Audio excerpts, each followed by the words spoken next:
tôi một ô em được ba thì tôi là tiền chất mà đây đây là một chuyện chúng tôi một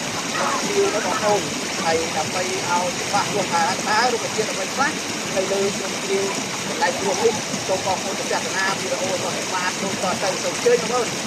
បាទបងប្អូនណាថ្ងៃនេះខ្ញុំបាទគ្រូឱសថបុរាណសូមចែករំលែករុក្ខជាតិមួយទៀតហើយរុក្ខជាតិនេះនៅតាមជើងភ្នំនៅតាមជ្រោះនៅម្ដុំភ្នំជ្រាវដែលខ្ញុំមកភ្នំជ្រាវហើយខ្ញុំចែកជូនបងប្អូនដើម្បីយកទៅព្យាបាលជំងឺហើយដោយកបនឹងជំងឺជាច្រើនបងប្អូនណាដូចជាកបទៅដោយគិស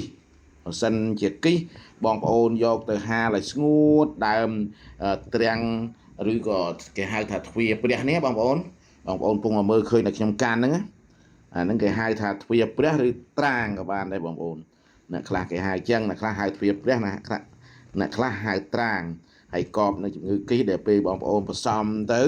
បងប្អូនដាក់តែ20ទៅ30ក្រាមបានហើយពេលស្ងួតបងប្អូនដាំពិសាទទួលទានរាល់ថ្ងៃទេធ្វើឲ្យអាគិសនៅក្នុងខ្លួនបងប្អូនដូចជាគិសខ្យល់គិសទឹកគិសភ្លើងហ្នឹងវារលាយតិចម្ដងថ្នាំឱសថបុរាណយើងព្យាបាលបងប្អូនណារបៀបដូចជាធម្មជាតិចឹងធម្មជាតិបដោះម្ដងមួយស្លឹកនេះឯព្យាបាលឱសថបុរាណវាអន់ធូបន្តិចម្ដងវាវត្តជាហើយជាស្ថាពរហើយដែលជាស្ថាពរហើយគឺវាអត់លាប់មកវិញនៅវាល្អកន្លែងហ្នឹងថ្នាំឱសថបុរាណខ្មែរយើងណាបងប្អូនទី1ទី2ដូចជាមៈរិញបើបងប្អូនយកទៅប្រើប្រាស់រុក្ខជាតិទ្វាព្រះនេះក៏កបនឹងមៈរិញដែរបងប្អូនដាំពិសាទទួលទានហើយការដាក់ដូចខាងលើដែលខ្ញុំនិយាយមិញហ្នឹងបងប្អូនកាលណាខ្ញុំនិយាយច្រើនវាធ្វើឲ្យវីដេអូវាវែងបងប្អូនណានឹងវីដេអូវែងហើយបងប្អូនកើតមៈរិញបងប្អូនលាយជាមួយកញ្ជក់ឆ្អេះផងបងប្អូនណាកញ្ជក់ឆ្អេះ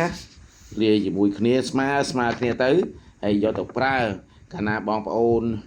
យកទៅប្រើតែមួយវាអត់សមប្រកបនៃជំងឺអាការៈរោគរបស់បងប្អូនទេតែបើលាយកញ្ជក់ឆ្អេះដូចគិសក៏លាយដែរបងប្អូនដែលខ្ញុំនិយាយលើហ្នឹងខ្ញុំមិនបាននិយាយជាប់គ្នាឥឡូវខ្ញុំផ្ដាំទៅបងប្អូនទៅប្រើជាមួយកញ្ជក់ឆ្អេះហ្នឹងទៅលាយទៅហើយពិសាទទួលទានទៅនឹងក៏ប្រសើរសុខភាពហើយមានន័យថាប្រកែស័ក្តិសិទ្ធិហើយឆាប់រៀបតម្ដងបន្តិចហ្នឹងបើសិនជាគិសឬក៏មៈរិញនៅកន្លែងអង្គអីចឹងណាបងប្អូនដើមអស់នេះសម្បូរនៅតាមជ្រោះនៅតាមដងភ្នំនៅតាមវល់ជ្រោះជ្រៅបងប្អូនដូចនៅកន្លែងនេះដែលខ្ញុំកំពុងធ្វើវីដេអូឲ្យបងប្អូននេះហើយនៅតាមមាត់ជ្រោះតែម្ដងបងប្អូនហើយលក្ខណៈសម្គាល់បងប្អូនស្គាល់ខ្លះហើយខ្ញុំបាច់រៀបរាប់ទេកុំឲ្យវីដេអូវែងតទៅមុខទៀតបងប្អូនណា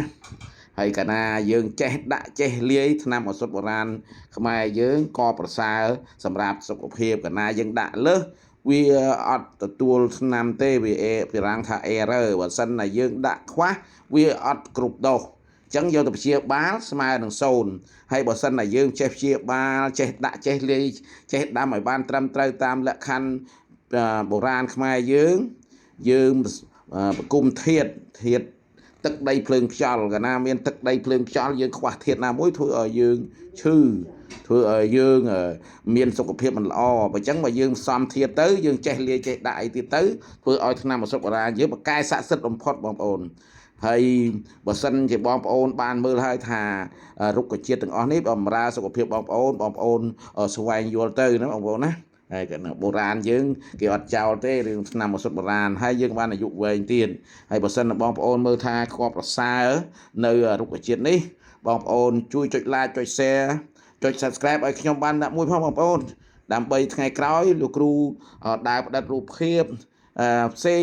ពាក់ព័ន្ធនឹងឱសថបុរាណខ្មែរយើងយកបម្រើសុខភាពបងប្អូនហើយបងប្អូនបានមើលមុនគេផងពេលបងប្អូនចុច like ចុច share បងប្អូនហើយនៅចុងក្រោយនេះខ្ញុំបាទគ្រូឱសថបុរាណជ័យតិតសូមបួងសួងនៅវត្ថុស័ក្តិសិទ្ធិទាំងឡាយសូមឲ្យវត្ថុស័ក្តិសិទ្ធិទាំងឡាយនោះថែរក្សាបងប្អូនសូមបងប្អូនបានសុភមង្គលគ្រប់គ្នាម្យ៉ាងទៀតសូមពរបុណ្យការគឺអាយុវណ្ណៈសុខៈពលៈកំបីគ្លៀងគ្លាតឡើយខណៈពេលនេះខ្ញុំបាទជ័យតិតសូមគោរពសូមជម្រាបលា